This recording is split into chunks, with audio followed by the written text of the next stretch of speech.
In ASP.NET Core, routing is a process of matching incoming requests to a given action or function based on the URL which the user has typed and the request method. In simple words, whenever we type a URL in the browser, the router is going to take care of which action or which function should be invoked for that particular URL and the HTTP method which has been used in order to make that request. So always keep in mind that a route consists of HTTP method and the URL. HTTP method can be get, post, put, delete, etc. And this is very important to understand.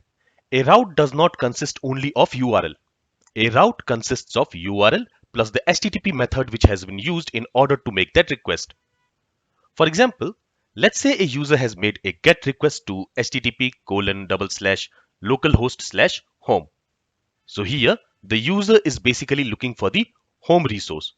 Now for the home resource, in the response we want to send the index.html.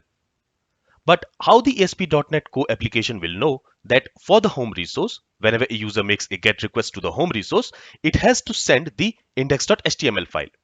Well, that is done by using routing. Okay, so a router is responsible for mapping this home resource to the index.html file.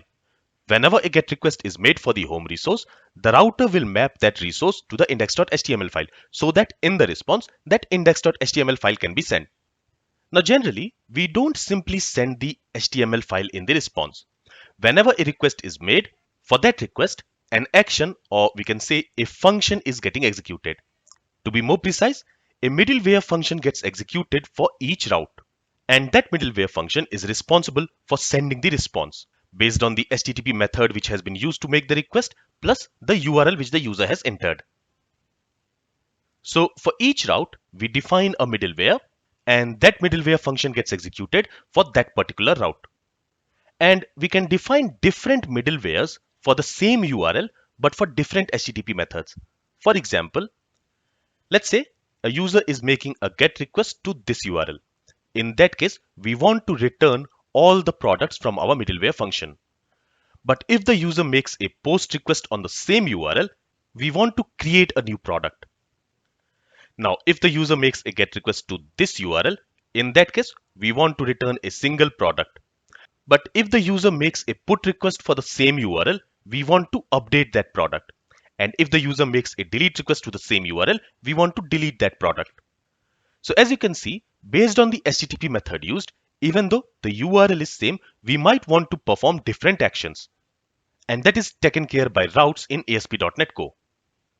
Now, how do we define routes in ASP.NET Core? Let's see that. Here, I have created a brand new ASP.NET Core project. I'm simply calling it routing.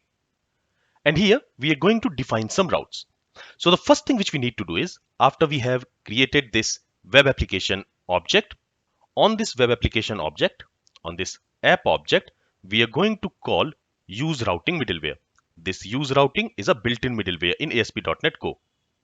And it should be use routing. So this use routing middleware, it enables routing for your ASP.NET Core application and it selects an appropriate endpoint based on the URL path and the HTTP method. Okay, this middleware is simply used to enable routing in ASP.NET Core. Now, in order to define actual routes, we have another middleware. So on this app, we can call that middleware and that middleware name is use endpoints. Okay, and this use endpoint takes a callback function and that callback function is going to receive all the endpoints.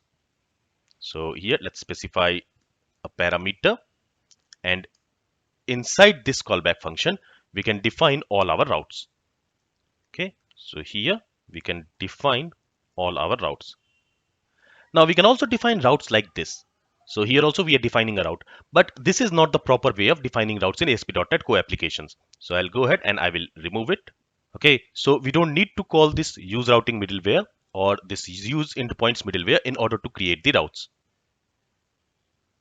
Alright, so using this use routing middleware, we are enabling routing for this ASP.NET Core application. And using this use endpoints, we can define some routes. And we are going to define some routes in our next lecture. This is all from this lecture. Thank you for listening and have a great day.